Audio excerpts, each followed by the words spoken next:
Oligarch, a perfect word for rich and powerful people who have enough resources to influence politics and government. In Russia, it's often associated with the individuals who became wealthy after the Soviet era and still have connections with the Kremlin, aka the Russian government. Interestingly, the word oligarch comes from Greek. Aristotle used it to describe a small group of people possessing corrupt power. But now the term has become more important since the Russian invasion of Ukraine. The rise of the first generation of Russian oligarchs can be linked back to the Soviet Union's collapse in 1991. This event led to a decrease in state control over the economy due to Mikhail Gorbachev's restructuring reforms known as perestroika. Boris Yeltsin, who took over from Gorbachev as president, pushed for privatization to turn Russia into a free market economy. Yeltsin and other key figures in post-Soviet Russia reduced state control over prices and property. During this period, the government sold off state-owned enterprises, from small restaurants to major oil companies, through rigged auctions and privatization vouchers. This led to a rush for these assets, creating what Washington Post author Hoffman calls a warped proto-capitalism. In the aftermath of the Soviet Union collapse, the oligarchs in Russia grabbed the opportunity presented by privatization. With state-owned enterprises being dismantled, these savvy individuals quickly stepped in to fill the void. Lacking strong regulation, a small group with connections and resources took advantage of the power vacuum, positioning themselves as the architects of a new economic era. Their main tactic was to acquire key sectors with growth potential. By gaining control over oil, natural gas, and minerals, the oligarchs solidified their economic power and amassed great wealth. They also expanded into media and telecommunications, allowing them to shape public opinion and influence politics. But their success wasn't just about accumulating wealth. They understood the importance of forming political alliances to protect their interests and strengthen their hold on power.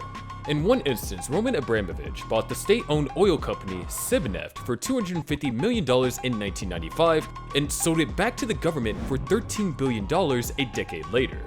The rise of oligarchs transformed Russia's economic and political landscape, shifting from state control to private enterprise controlled by a few individuals.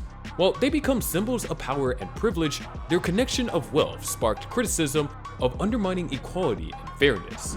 Despite these issues, the oligarchs continue to grow and influence through acquisitions, political maneuvering, and alliances with influential figures. Their ambitions and determination solidify their position at the top of Russia's economic hierarchy, shaping a new chapter in Russia's history. But when Vladimir Putin became president in 2000, the reign of the old guard oligarchs began to fade away. The new leader of Russia didn't support the changes of the emergence of new capitalist tycoons, and he started working on reducing the power of Russian financiers and boosting his own. This led to the creation of a new group of influential elite known as the New Oligarchs. According to Timothy Fry, a professor at Columbia University, these new oligarchs were more focused on Russia and less concerned with Western approval, and they can be divided into three categories. First, there were those who had close ties to Putin, who had benefited from state contracts. Second were business executives who rose to power during Putin's presidency and were appointed to run major state companies. And lastly, there were national security hawks with connection to Putin's from his time in the State Security Committee. These people were not traditional oligarchs, but they used their connection with the security services to their advantage. Arkady Rottenberg, a billionaire businessman and Putin's childhood friend, built a $4 billion bridge to Crimea in 2018 by following this blueprint. The Russian president saw the concentration of economic power among the oligarchs as a threat to the government's authority, so he started a campaign to limit their influence and regain control over different industries. This led to legal challenges, investigations into corruption, and tactics to pressure the oligarchs into giving up their valuable assets. Mikhail Khodorkovsky, who used to be one of Russia's richest people and owned the oil company Yukos, neglected Putin's government and financially supported opposition parties, which made the government angry, needless to say.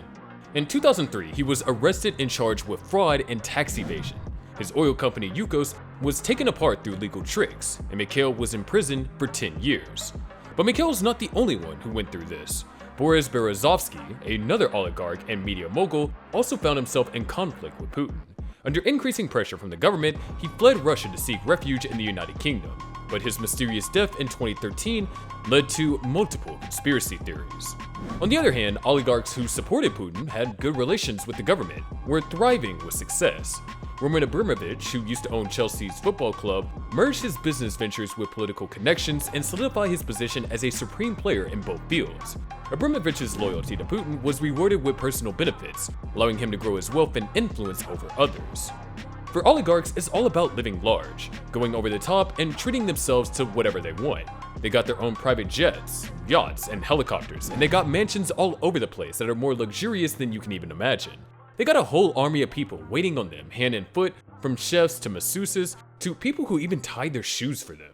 When they're not rolling around in their piles of cash, they got all kinds of crazy hobbies. Some of them like to go hunting for endangered animals just for fun, while others are all about collecting rare and expensive jewelry and art.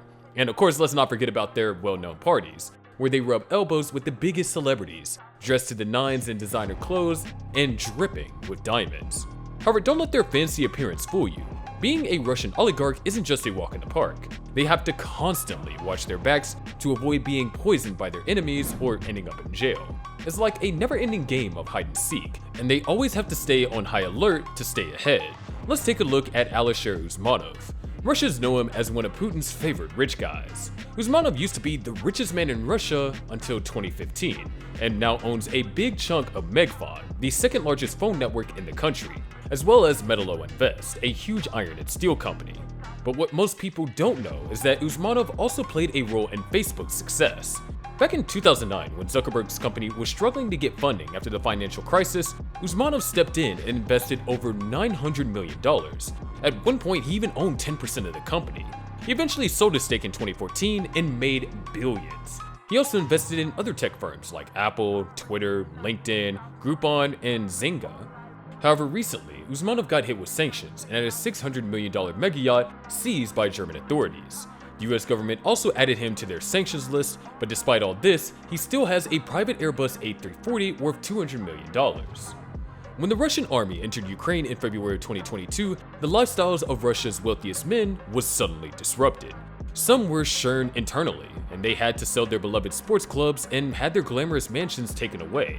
With the world being more chaotic, Russian oligarchs are facing a lot of challenges that are threatening their power and influence.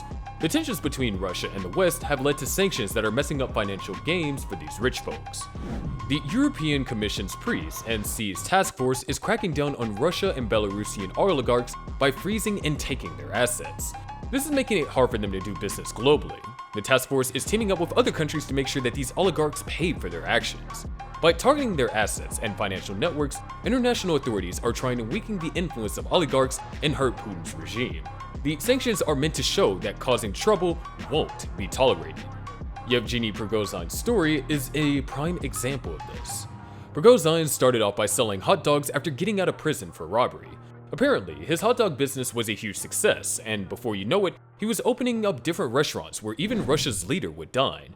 This earned him the nickname Putin Chef, and got him into the inner circles of the Russia's elite. Prigozhin owned the Internet Research Agency, which had a whole army of trolls that initially supported Russia's invasion of Crimea in 2014, but then shifted their focus to influencing the 2016 US presidential election in favor of Donald Trump. Prigozhin and the Internet Research Agency got indicted by a US grand jury in 2018 for messing with the election, and now he's even on FBI's wanted list ever since 2021. Similarly, the elite group of individuals who once thought that they were untouchable are now under a lot of international pressure, making them rethink how they can keep their power and influence in a world that is turning against them.